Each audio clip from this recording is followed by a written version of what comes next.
Assalamualaikum warahmatullahi wabarakatuh. Kami dari kelompok 2 yang terdiri dari Laili Asmiatul Komaria, kemudian Lulu atau Maulidia, dan Humaira Isnaini yang akan mempresentasikan pekerjaan kelompok kami materi folklore, yaitu tentang jenis-jenis folklore.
Dari pengenal fisik, yaitu memiliki kesamaan dalam segala hal yang berupa suku dan budaya, pekerjaan, agama, dan pendidikan.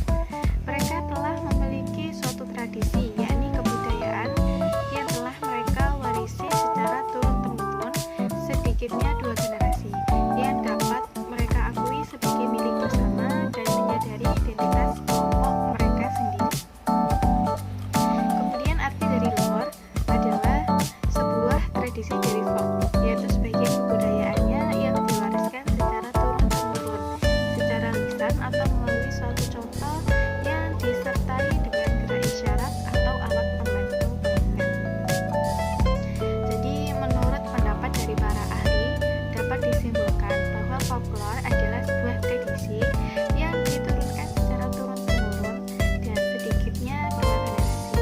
Di dalam folklore terdapat beberapa jenis yang dapat dibedakan berdasarkan cerita yang diwariskan. Di antaranya, yang pertama itu ada folklore lisan. Folklore lisan merupakan cerita rakyat yang berkembang secara lisan atau dari satu orang yang menyebar ke beberapa orang sehingga menjadi cerita rakyat yang berbentuk lisan atau tidak tertulis, dan berbagai macam bentuk folklore lisan yang sudah dikenal di kalangan masyarakat. Di antaranya, satu, ada bahasa rakyat. Yang tergolong dalam bahasa rakyat adalah logat atau dialek. Contohnya yang sering dijumpai di daerah Pasuruan adalah seperti bahasa Jawa yang menggunakan logat Madura. Banyak tempat-tempat wisata yang didominasi oleh pedagang asal Madura, sehingga ketika berdialog dengan pembeli asal Jawa, para pedagang menggunakan bahasa Jawa namun dengan logat Madura yang masih sangat kentara.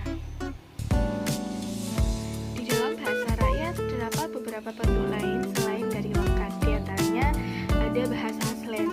Bahasa slang merupakan bahasa yang menjadi bahasa di dalam sebuah perkumpulan atau bahasa samaran. Contohnya, dalam sebuah kelompok pesepeda yang sering mengajak rekan anggota untuk bersepeda dengan kalimat goes. Contohnya yaitu, ayo besok kita goes. Artinya, ayo besok kita bersepeda. Yang kedua ada sirkumlokusi, merupakan kalimat tidak langsung. Contoh atau biasa kita jumpai dengan anak-anak muda yang menyebut calon mertua sebagai jamar.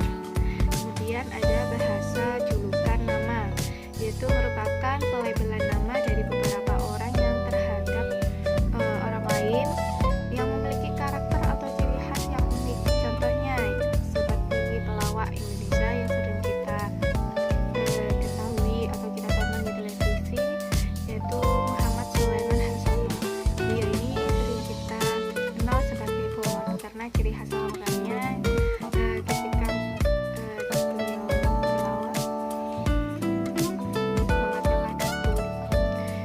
Kemudian ada ungkapan tradisional. Ungkapan tradisional atau biasa disebut dengan peribahasa yang menggunakan ungkapan tradisional dan memiliki sifat yang diantaranya: satu, ada kalimatnya lengkap; dua, memiliki bentuk kalimat yang tidak mengalami perubahan; kemudian mengandung kebijaksanaan atau kebenaran.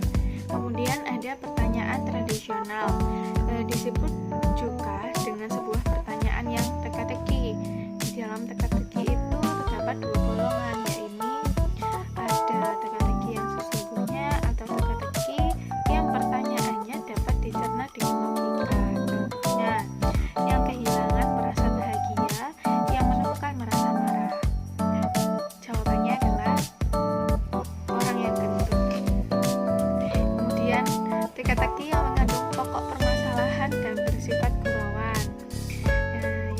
Kemudian ada itu sajak atau puisi rakyat. Dalam jenis folklore ini dapat dibedakan menjadi 3 golongan, yaitu ada mite, artinya cerita yang benar terjadi dan dianggap suci.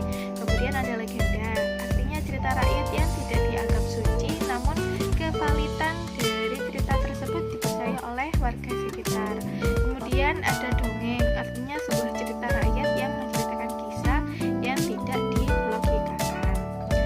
Setelah ada folklore lisan, yang kedua pembahasannya atau jenisnya ada folklore setengah lisan.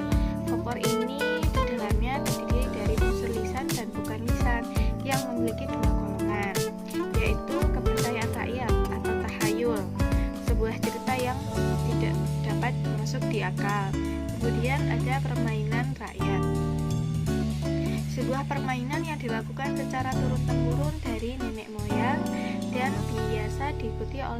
bisa diikuti oleh berbagai umur. Contohnya peta umpet. Saya rasa semua negara pasti memiliki permainan tradisional yang di dalamnya ada beberapa kisah ataupun diselipkan beberapa dongeng legenda oleh masyarakat atau golongan rakyat tertentu. Kemudian saya akan menjelaskan mengenai folklore bukan lisan.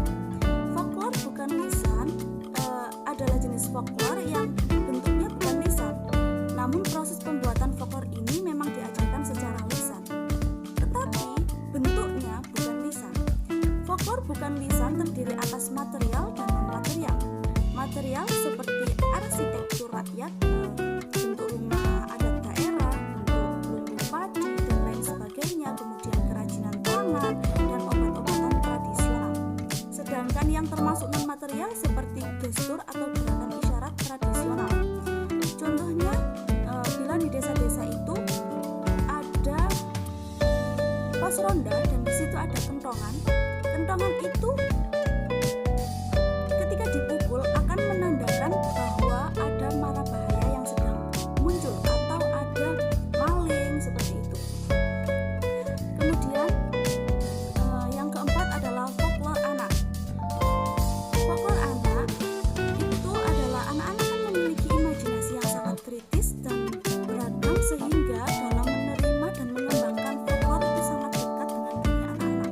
Pada usia 4-5 tahun, mereka sudah dapat menjadi pendengar dan mampu menerima inti dari sebuah cerita. Lalu usia 5-7 tahun dapat menangkap cerita yang dikisahkan meskipun belum dapat membedakan mana yang kenyataan dan mana yang bukan.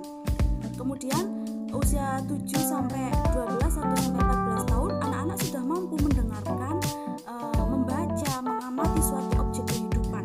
Nah, pada usia 7-12 tahun, anak-anak itu 12-14 tahun, anak-anak itu sudah mampu mengeluarkan pertanyaan-pertanyaan atas ungkapan ibunya atau ungkapan siapapun yang bercerita, memberitahu dia tentang sesuatu, bercerita tentang dongeng, dan lain sebagainya. Dan hal ini pola pikir anak akan selalu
dewasa, semakin banyak tuntutan, semakin indah dan berwarna pula dalam kehidupannya. Dan selanjutnya, folklore primer dan sekunder. Folklore merupakan bagian dari tradisi lisan. Dalam dunia folklore juga tidak berbeda dengan tradisi lisan, bahwa folklore terdiri atas folklore primer dan folklore sekunder.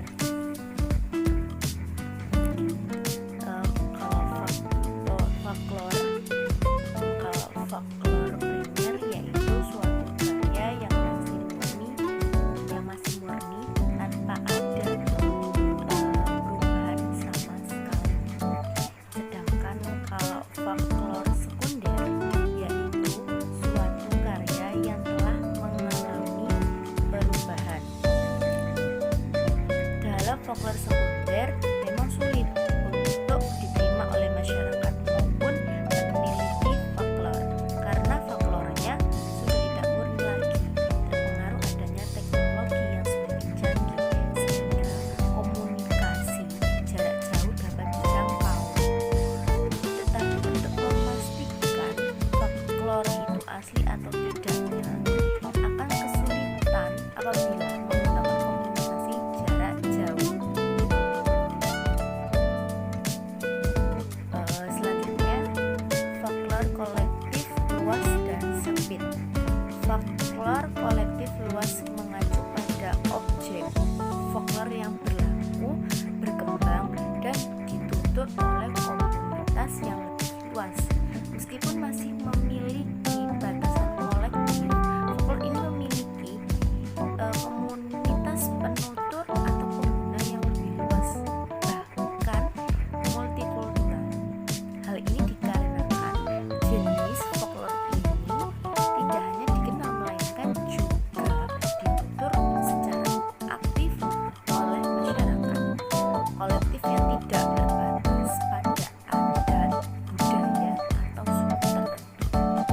Contohnya, folklore Nusantara, folklore masyarakat Melayu, folklore Asia, folklore Timur, folklore Tengah, folklore Eropa, dan lain sebagainya. Dan folklore kolektif sempit mengacu pada objek folklore yang berkembang dan ditutur oleh komunitas yang sempit atau terbatas. Biasanya mengacu pada wilayah geografis atau budaya, ras, suku tertentu. Misal, folklore masyarakat Pegunungan Bromo dan folklore masyarakat suku Tengger di Bromo. Meskipun memang untuk diketahui oleh masyarakat di luar wilayah atau suku yang terbatas ini, folklore ini hanya berlaku secara primer dan diakui dalam kepemilikan masyarakat terbatas saja, hanya berlaku untuk dituturkan secara aktif dalam satu wilayah kelompok terbatas. Sedangkan di luar batas itu mungkin hanya dipahami sebagai folklore sekunder, sekedar di